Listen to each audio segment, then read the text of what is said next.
बस ओके हो गया कल को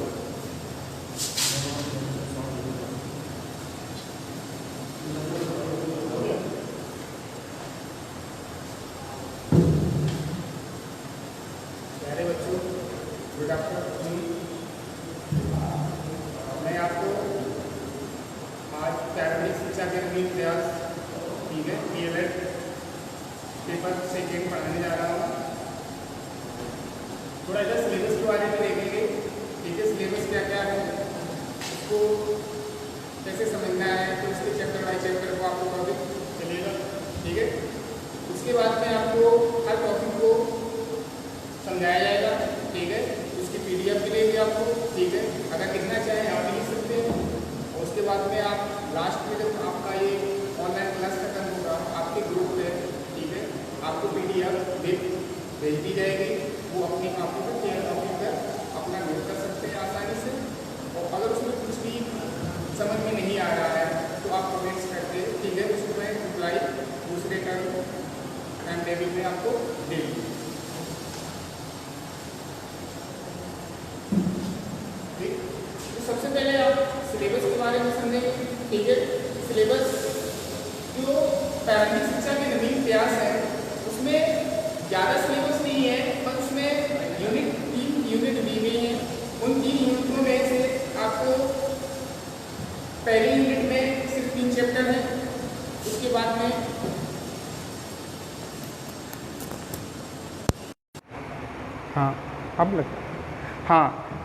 अब थोड़ा देखेंगे, अभी माइक नहीं लगा था। ठीक है, उसके लिए सॉरी। अब आपको बात क्लियर आ रही है, सभी को समझ में आ रहा है। ठीक है, देखो सही आया तो बता देना। हाँ, एक बार समझेंगे। इसमें DLED सेमिस्टर द्वितीय पेपर, ठीक है, द्वितीय सेमिस्टर का है। आपको विषय आपको मैं पढ़ाने जा रहा हूँ प्रारंभिक शिक्षा के नवीन प्रयास। क्या होगा? प्रारंभिक शिक्षा के नवीन प्रयास। ये आपका पेपर सेकेंड है, द्वितीय पेपर। ठीक, तो जो सेकेंड सेमिस्टर का ठीक है सेकेंड पेपर है, उसका नाम, सब्जेक्ट का नाम है, विषय का नाम है प्रारंभिक शिक्षा के नवीन प्रयास, जिसे कहते हैं द्वितीय पेपर, सेकेंड पेपर है। ठीक है, उसमें चैप्टर आपको जो दिया गया है फर्स्ट चैप्टर है। उससे पहले चैप्टर से पहले आपको थोड़ा सिलेबस के बारे में मैं समझा रहा हूँ। ठीक है, उसको आप देखेंगे। ठीक है, थोड़ा सुन लेना। आपको PDF के रूम में सिलेबस भी आपको उपलब्ध हो जाएगा। ठीक है, आपके ग्रुप पे आपको डाल दिया जाएगा सिलेबस। तो पहले सिलेबस जो है, तो प्रारंभिक शिक्षा के सार्वभौमिकरण हेतु संवैधानिक प्रावधान, ठीक है, एवं प्रतिबद्धताएं। इसका मतलब ये है प्रारंभिक शिक्षा के सार्वभौमिक एवं संवैधानिक प्रावधान। इसका ये मतलब है जैसे संविधान जब बना था उसमें अनुच्छेद दिए गए के शिक्षा के बारे में। जो अनुच्छेद हैं वो आपको अनुच्छेद समझना है। जैसे अनुच्छेद 14 है, ठीक है, और अनुच्छेद आपको 15 है, अनुच्छेद 16 है, अनुच्छेद 21 है। ठीक है, अनुच्छेद आपको टोटल 29 तक दिए गए शिक्षा के संबंध में आपको देना है। उसी के बारे में आज समझना है, उस टॉपिक को समझना है। ठीक है, अगर आपको कोई टॉपिक समझ में नहीं आ रहा है, ठीक है, तो आप उसको रिप्लाई कमेंट्स कर सकते हैं, दोबारा मैं उसको रिपीट कर दूंगा। तो सबसे पहले आपको सिलेबस में देखना है प्रारंभिक शिक्षा के सार्वभौमिकरण, ठीक है, एवं संवैधानिक। आपको जो प्रतिबद्धताएं दिए हैं, प्रावधान दिए गए हैं, उसको समझना है। उसमें आ जाएगा संविधान के अनुच्छेद 21 का, ठीक है, अनुच्छेद आएगा 29, अनुच्छेद 45। ठीक है, जो अनुच्छेद 45 था उसी से निकल के अनुच्छेद 21 का जोड़ा गया है। ठीक है, उसके बाद में दूसरा इसी में टॉपिक आएगा फर्स्ट यूनिट में बच्चों का अधिकार। बच्चों का अधिकार का मतलब होता है बाल अधिकार। बच्चों का अधिकार क्या होगा? बाल अधिकार। बाल अधिकार में आपको समझना भी है, तो जो बाल अधिकार दिया है, बच्चों के लिए जो अधिकार बनाए गए हैं, मौलिक अधिकार जो हुए हैं, उसके बारे में एक टॉपिक है, वो भी आपको समझना है। ठीक है, उसके बाद में इसमें थर्ड टॉपिक आता है निःशुल्क एवं अनिवार्य शिक्षा। निःशुल्क एवं अनिवार्य शिक्षा बाल शिक्षा अधिकार अधिनियम 2009, ठीक है, जिसे कहते हैं जो निःशुल्क एवं अनिवार्य शिक्षा मौलिक अधिकार में जोड़ा गया है, उसे बाल अधिकार अधिनियम 2009 में जोड़ा गया। ये आपको 3 टॉपिक जो दिए गए हैं, फर्स्ट और सेकेंड और थर्ड, ये आपका यूनिट फर्स्ट का होगा, ठीक है। यूनिट फर्स्ट में प्रारंभिक शिक्षा के सार्वभौमिकरण जो प्रावधान है, प्रतिबद्धताएं हैं, उसमें 3 टॉपिक हैं। एक तो टॉपिक है अनुच्छेद के बारे में समझना है, ठीक है। दूसरा टॉपिक है आपको देखना है जो बाल अधिकार, बच्चों के अधिकार दिए गए हैं, जिसे बाल अधिकार कहते हैं, या दूसरी भाषा में कह सकते हैं बच्चों के अधिकार। जो तीसरा टॉपिक है निःशुल्क एवं अनिवार्य शिक्षा, मोस्ट इंपॉर्टेंट है, निःशुल्क एवं अनिवार्य शिक्षा बाल शिक्षा अधिकार 2009। क्या है? बाल शिक्षा अधिकार 2009, ठीक है। इसको भी समझना है। ये यूनिट आपको किस में दिया होगा? फर्स्ट यूनिट में दिया होगा, इतना आपको समझना है। उसके बाद में सेकेंड यूनिट आपको पढ़ाई जाएगी, उसके बाद में थर्ड यूनिट पढ़ाई जाएगी। उस यूनिटों में क्रम बाय क्रम आपको सिलेबस के अकॉर्डिंग चलेगा, ठीक है। तो आज मैं फर्स्ट यूनिट के बारे में बता रहा हूँ, आपको PDF सिलेबस की भेज दी जाएगी। सेकेंड यूनिट में क्या है? प्रारंभिक शिक्षा के संदर्भ में गठित आयोग है। प्रारंभिक शिक्षा के संदर्भ में गठित आयोग दिए गए हैं। आयोग में आपको जैसे स्वतंत्रता के पूर्व और पश्चात संक्षिप्त जानकारी वो मिलेगा फर्स्ट यूनिट, सेकेंड यूनिट में। उसके बाद में आपको थर्ड टॉपिक इसी में आएगा, सेकेंड टॉपिक और थर्ड और फोर्थ टॉपिक। तो सेकेंड में आपको पढ़ना है लॉर्ड मैकाले, ठीक है, शिक्षा की नीति, वुड का घोषणा पत्र जिसे कहते हैं, हंटर आयोग, ऑकलैंड, ठीक है, और कर्जन का योगदान।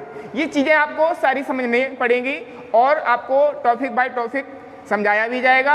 आपको PDF भी मिलेगी, उसको आप नोट कर लेना बाद में। उसके बाद में इसी में तीसरा टॉपिक होगा, आपको ध्यान रखना है कोठारी आयोग, वो भी आपको इसी में है, ठीक है, सेकेंड यूनिट में। फिर राष्ट्रीय शिक्षा नीति 1986, ठीक है, ये आपको देखना है। प्रोग्राम एक्शन जिसे कहते हैं, प्रोग्राम ऑफ एक्शन 1992 वाला, वो भी आपको इसी में दिया गया है। यशपाल समितियाँ, ठीक है, यशपाल समितियाँ, ये भी आपको सेकेंड यूनिट में आपको दिया गया है। राष्ट्रीय पाठ चर्चा, मोस्ट इंपॉर्टेंट है, राष्ट्रीय पाठ चर्चा की रूपरेखा 2005, ठीक है। ये अक्सर यूपी टेट, सीटेट और भी एग्जामों में आपके जो एग्जाम देखते हैं, ठीक है, उसमें भी आता है और आपको सिलेबस के अकॉर्डिंग भी इंपॉर्टेंट है, ठीक है। उसमें भी शिक्षा है तो राष्ट्रीय पाठ चर्चा के रूप में रूपरेखा 2009, ये भी आपको सेकेंड यूनिट में दिया गया है, ठीक है। उसके बाद में थर्ड यूनिट है, आपको PDF दे दी जाएगी। तो आज मैं फर्स्ट यूनिट के बारे में फर्स्ट चैप्टर आपको समझा रहा हूँ, उसको कायदे से देखेंगे और लिखना चाहें तो टॉपिक बाय टॉपिक हेडिंग लिख लेंगे, और जो टॉपिक समझ में नहीं आ रहा तो आपको PDF के रूप में उपलब्ध हो जाएगा। एक बात यहाँ देखनी है,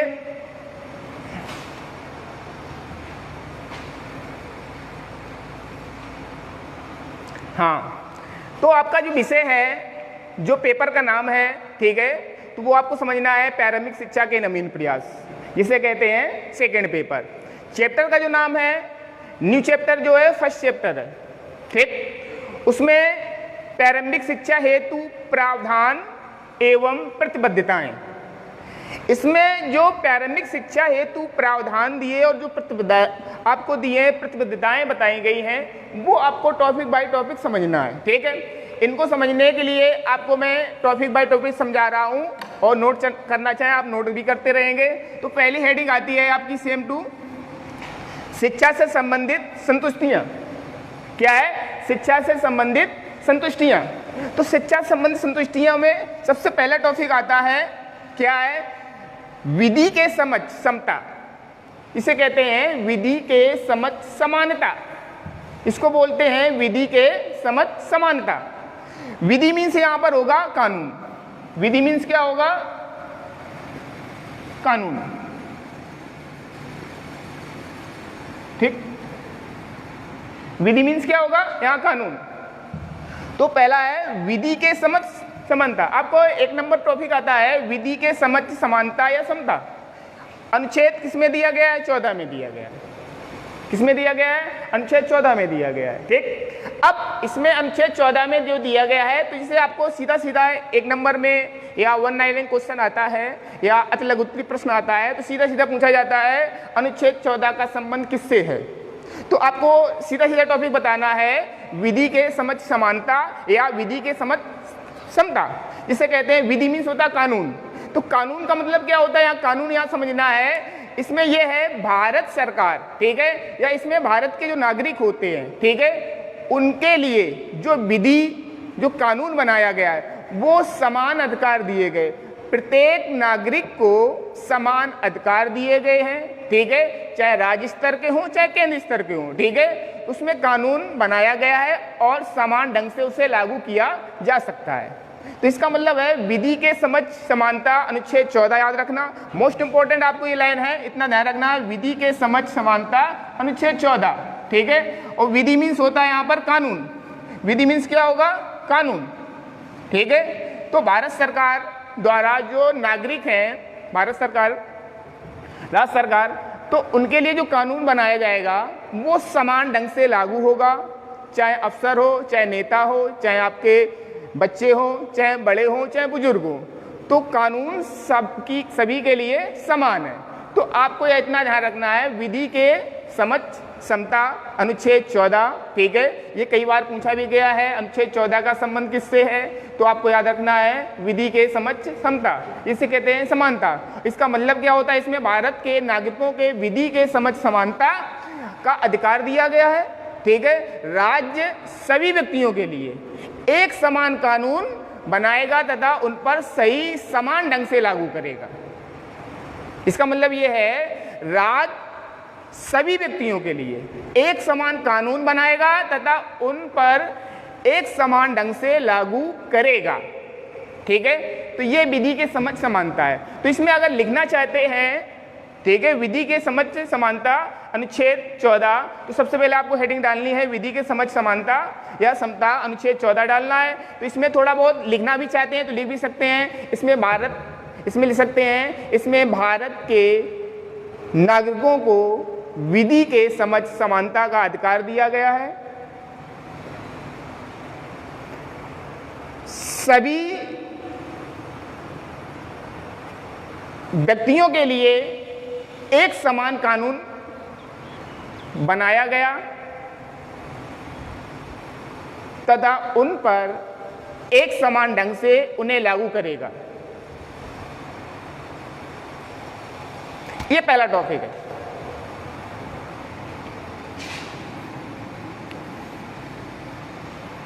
अब आगे आते हैं दूसरे नंबर पे,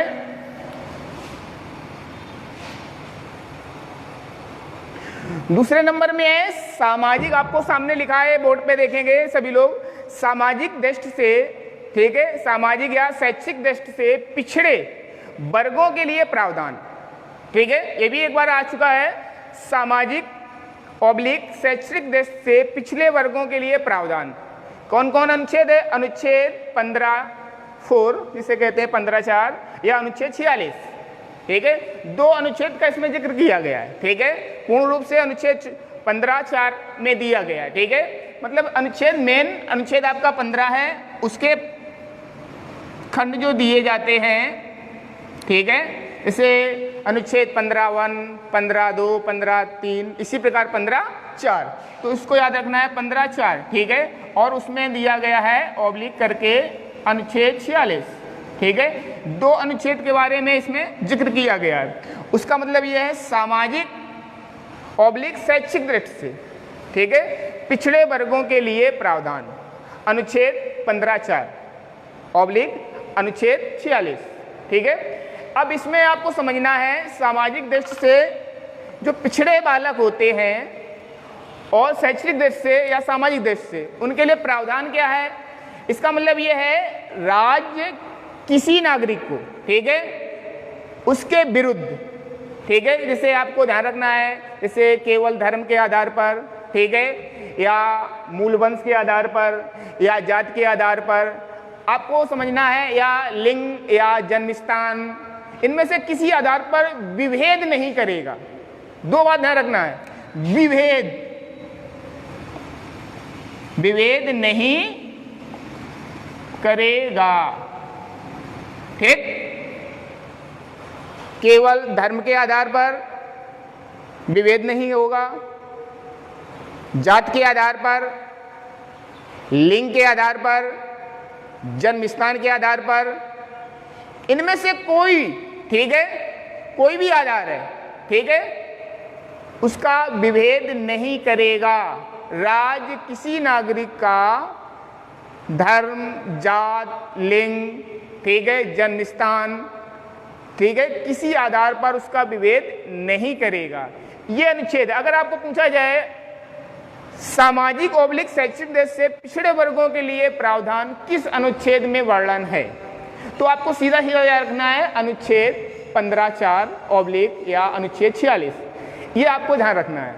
अब इसके बारे में अगर डिटेल पूछा जाता है, इसमें आपको क्या लिखना है, ठीक से पूछा जाता है 1 नंबर में, कभी कभी आ भी जाता है, तो आपको इतना ध्यान रखना है, 2 बातें याद रखनी है। राज्य किसी नागरिक के विरुद्ध, राज्य किसी नागरिक के विरुद्ध केवल धर्म, मूल वंश, जात, लिंग, जन्म स्थान या इनमें से किसी के आधार पर कोई विभेद नहीं करेगा।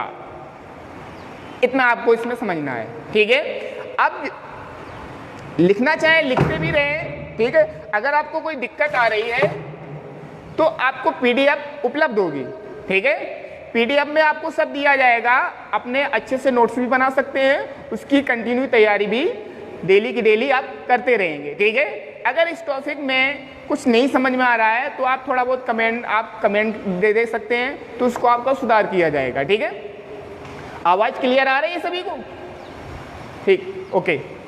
तो 2 टॉपिक हुए, एक विधि के समझ समानता, एक सामाजिक ओब्लिक शैक्षिक दृष्टि से पिछड़े वर्गों के लिए प्रावधान, ठीक है, अनुच्छेद 15(4) जिसे कहते हैं अनुच्छेद 46, ठीक है। तो ये 2 टॉपिक है। उसके बाद में आता है अनुच्छेद 16।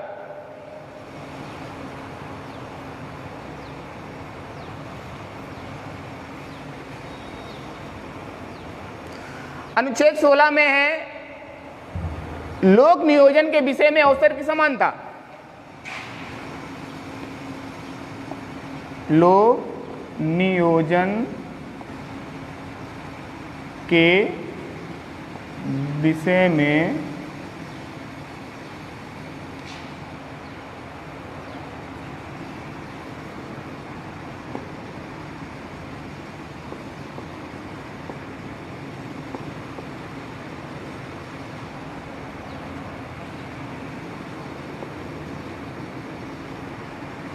ठीक है, लोक नियोजन के विषय में अवसर की समानता जिसे कहते हैं समता, ठीक है, ये अनुच्छेद देते हैं 16।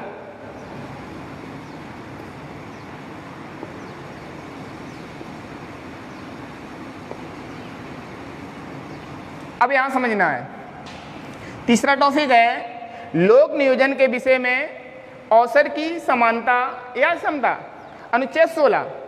इसमें क्या है, अनुच्छेद 16 एक बार पूछा जाता है अनुच्छेद 16 का संबंध किससे है, तो आप रखना लोक नियोजन के विषय में। अब जो नियोजन शब्द है इसको समझना है। नियोजन, नियोजन माने होती है नियुक्ति। क्या बोलते हैं उसको? नियुक्ति।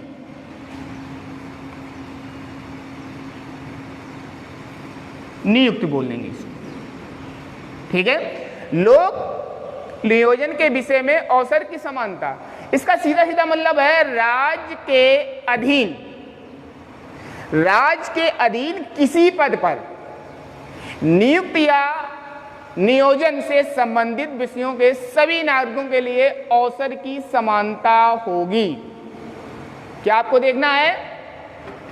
राज्य के अधीन किसी पद पर नियोजन या नियुक्ति से संबंधित विषयों में सभी नागरिकों के लिए अवसर की समानता होगी।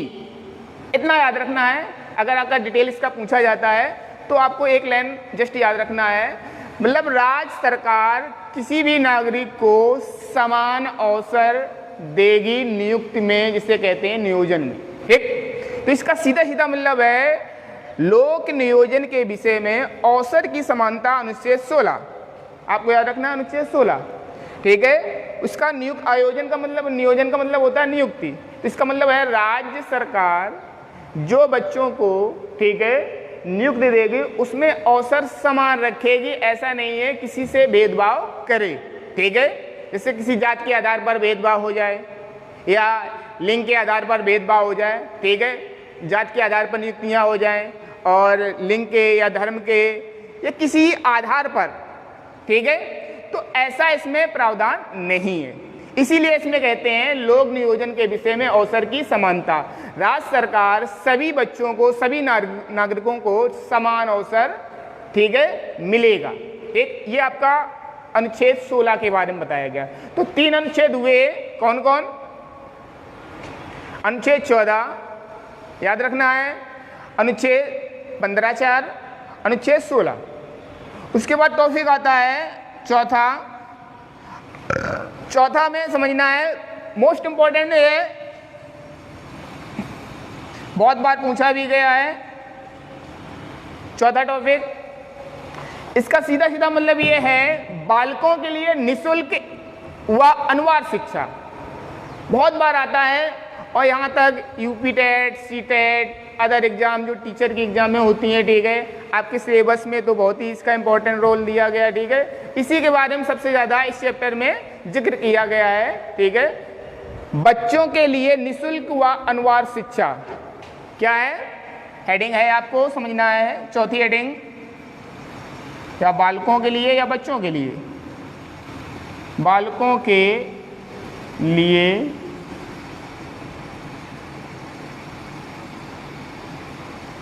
निःशुल्क एवं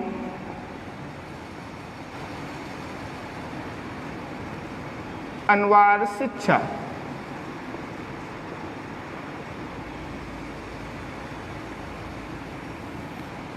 अब इधर देखना है, मोस्ट इंपॉर्टेंट है, बालकों के लिए या बच्चों के लिए निःशुल्क एवं अनिवार्य शिक्षा। यह पूछा जाता है किस अनुच्छेद में इसका वर्णन है। यह आता है बच्चों के लिए निःशुल्क एवं अनिवार्य शिक्षा किस अनुच्छेद में इसका वर्णन किया गया है। तो याद रखेंगे अनुच्छेद 21 का या अनुच्छेद 21A, ठीक है, उसमें जिक्र किया है। क्योंकि इसका जो पहले उद्देश्य था, ठीक है, जो अनुच्छेद ये निःशुल्क और अनिवार्य शिक्षा, ये अनुच्छेद 45 में था, ठीक है। इसका संशोधन हुआ, ठीक है, संशोधन सन 2002 में 86 में संशोधन में अनुच्छेद 21 के अंतर्गत अनुच्छेद ए या अनुच्छेद का जोड़ा गया, उसमें मूल अधिकार बनाया गया। ये बात आपको समझनी है। तो सबसे पहले बालकों के लिए निःशुल्क एवं अनिवार्य शिक्षा अनुच्छेद 21 याद रखेंगे, मोस्ट इंपॉर्टेंट है, कई बार आता है और ये पूछा भी जाता है। अनुच्छेद 21A या अनुच्छेद 21 का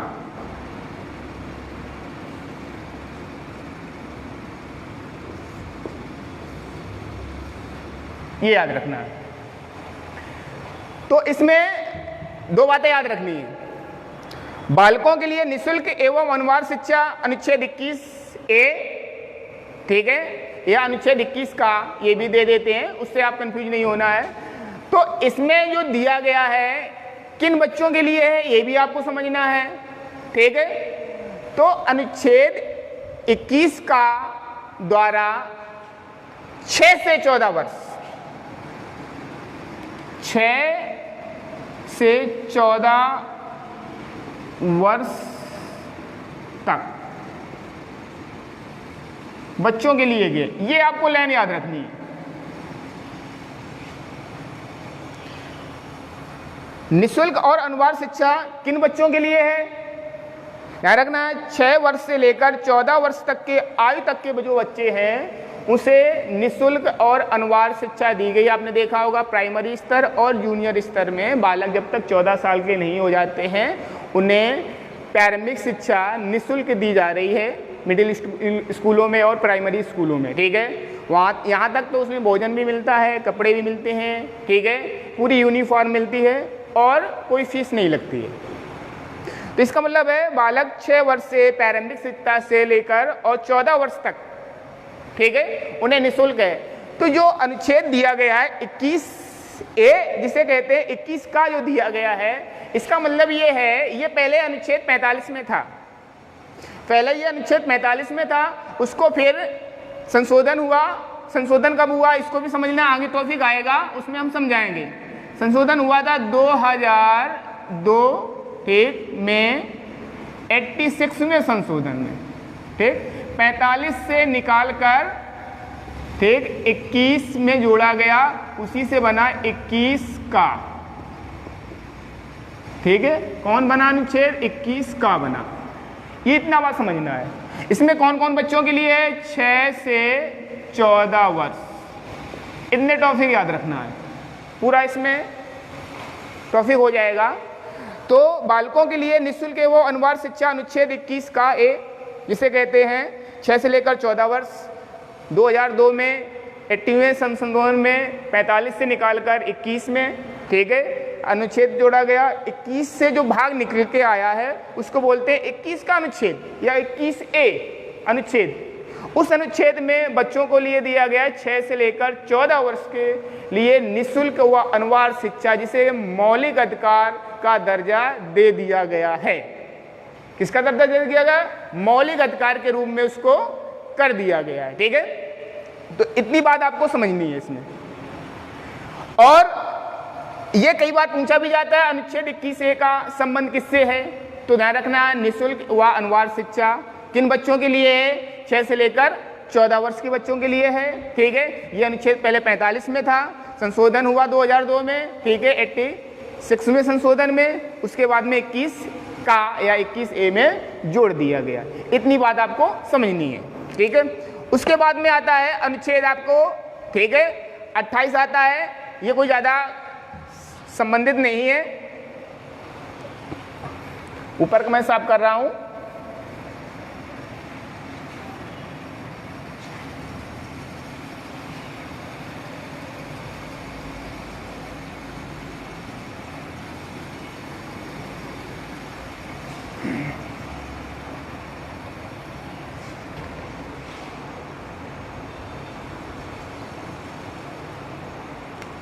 अब जो अगला टॉपिक आएगा राज्य पोषित शिक्षण संस्थाओं में ठीक है, धार्मिक शिक्षा या उपासना का निषेध राज्य पोषित शिक्षण संस्थाओं में, ये ध्यान रखना है। 5वां नंबर क्या है, राज्य पोषित। इसका मतलब है राज्य पोषित जो संस्थाएं हैं, शिक्षण संस्थाएं हैं, उसमें धार्मिक शिक्षा पर रोक है। क्या है, रोक है। उसको बोलते इसीलिए बोलते हैं राज्य पोषित शिक्षण संस्थाओं में। पूरा टॉपिक लिख लें, शिक्षण संस्थाओं में देखें धार्मिक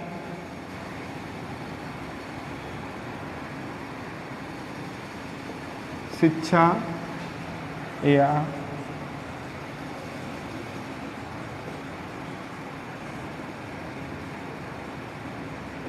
निषेध।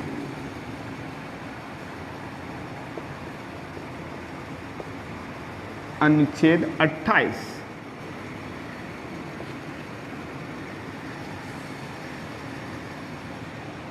इतना याद रखना है। सभी को दिख रहा है, क्लियर? हाँ, आपको इतना समझना है राज्य पोषित शिक्षण संस्थाओं में ठीक है धार्मिक शिक्षा या उपासना का निषेध अनुच्छेद 28, ये टॉपिक समझना है। इसमें आपको एक बात देखनी है सभी बच्चों को, इधर देखिए, राज्य पोषित शिक्षा संस्थाओं में धार्मिक शिक्षा या उपासना का निषेध। निषेध का मतलब होता है रोक। निषेध का मतलब क्या है, रोक। इसका मतलब है जो राज्य पोषित कॉलेज हैं, सरकारी कॉलेज हैं, उसमें धार्मिक शिक्षा पर पूर्ण रूप से प्रतिबंध है। ठीक है, बाधित है, प्रतिबंधित है। ठीक है, राज्य के कोई भी कॉलेज, राज्य पोषित जो कॉलेज हैं ठीक है, इसका मतलब है अनुच्छेद 28 जो 1 दिया गया है, 28 पूरा समझें, अनुच्छेद निकल के आया है 28A से। द्वारा। ठीक। अनुच्छेद 28(1) जो दिया गया है, इसमें आपको देखना है राजनिधि से पूरी तरह पोषित शिक्षा संस्थान जो है उसमें कोई धार्मिक शिक्षा नहीं दी जाएगी। इसका सीधा सीधा मतलब है धर्म के आधार पर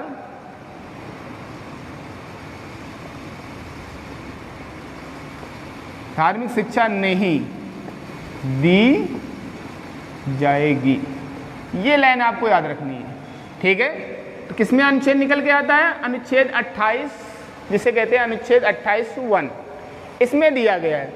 तो आपको ये मेन, इसमें कोई ज़्यादा समझने वाली बात नहीं है, सिर्फ आपको टॉपिक याद रखना। कभी कभी आ जाता है अनुच्छेद 28 का संबंध किससे है, 28(1) का संबंध किससे है, तो ध्यान रखना राज पोषित शिक्षा संस्थाओं में धार्मिक शिक्षा या उपासना का निषेध। ठीक, इतना आपको समझना है। तो उसमें धर्म के आधार पर, ठीक है, राज पोषित संस्थानों में शिक्षा नहीं दी जाएगी, पूर्ण रूप से प्रतिबंधित है, इतना याद रखना है। 1 मिनट। हेलो हेलो, हाँ क्या? नहीं,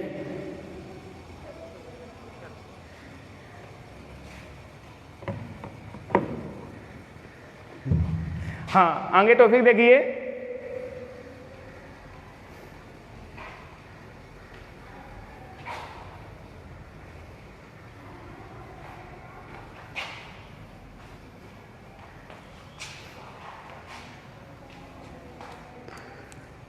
अब आता है अगला टॉपिक आएगा अनुच्छेद जो 29(1) दिया गया है। ठीक है, उसमें क्या है, भाषा, लिपि और संस्कृति। दो बातें समझनी है, भाषा, लिपि और संस्कृति। ठीक है, उसके आधार पर जो शिक्षा दी जा रही है उसको समझना है। क्या करना है, भाषा के आधार पर, लिपि के आधार पर संस्कृति बनाए रखने का अधिकार अनुच्छेद 29(a) में दिया गया है। कौन कौन? भाषा, लिपि और संस्कृति बनाए रखने का अधिकार अनुच्छेद 29(a) में दिया गया है। तो ध्यान रखना, भाषा, कॉमा, लिपि एवं चला संस्कृति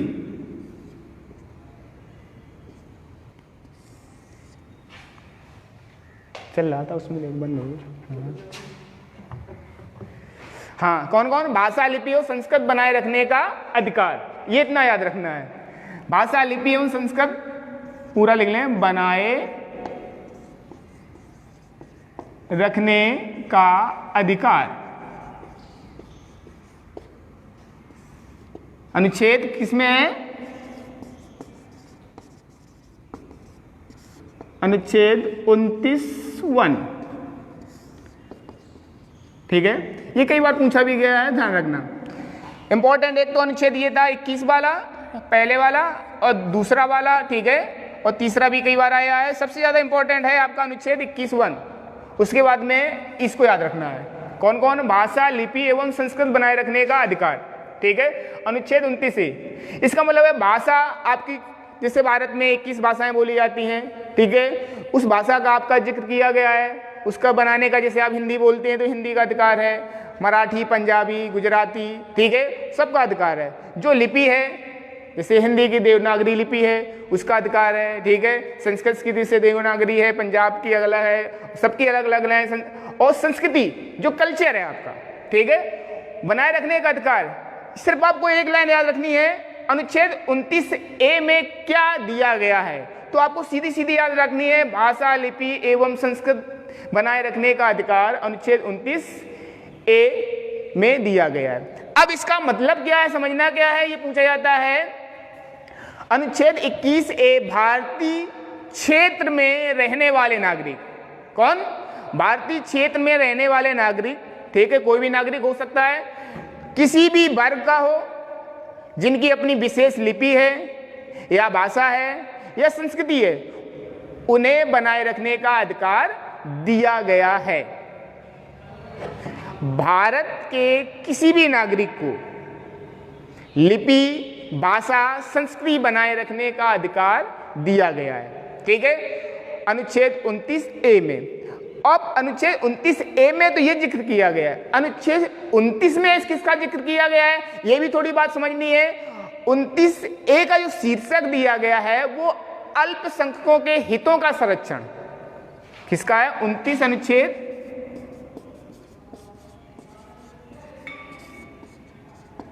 ठीक है। तो 29 में दिया गया है अल्पसंख्यकों का संरक्षण, इतनी बात समझनी है, अल्पसंख्यकों का संरक्षण दिया गया है। तो आपको ध्यान रखना, भाषा, लिपि और संस्कृति बनाए रखने का, कल्चर जो है, लैंग्वेज जो है, ठीक, देवनागरी लिपि जो है आपकी हैं, वो लिपियां हैं, वो बनाए रखने का अधिकार 29A में दिया गया है। अगर सीधा सीधा पूछा जाए अनुच्छेद 29 में क्या दिया गया है, तो ध्यान रखना इसका शीर्षक होता है अल्पसंख्यकों के हितों का संरक्षण, अल्पसंख्यकों के हितों का संरक्षण। तो इतना ध्यान रखना है, अल्प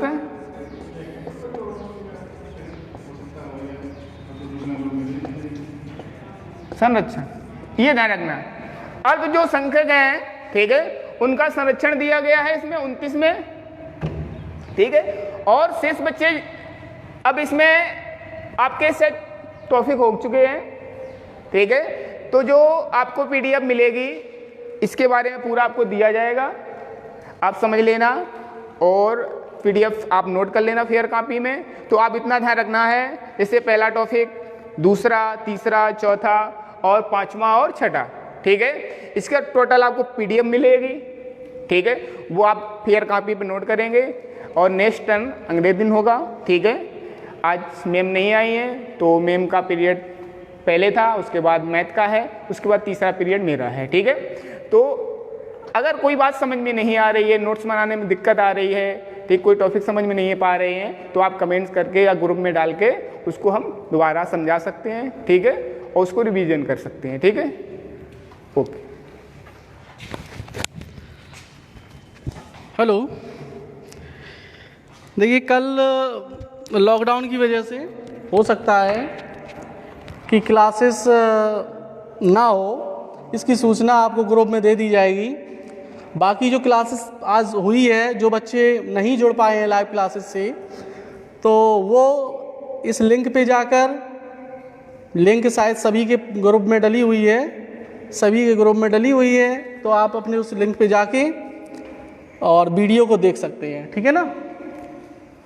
और इसकी सूचना आपको लॉकडाउन वाली जो क्लास हो सकता है स्थगित रहे, लेकिन इसकी सूचना आपको ग्रुप में दे दी जाएगी, ठीक है ना।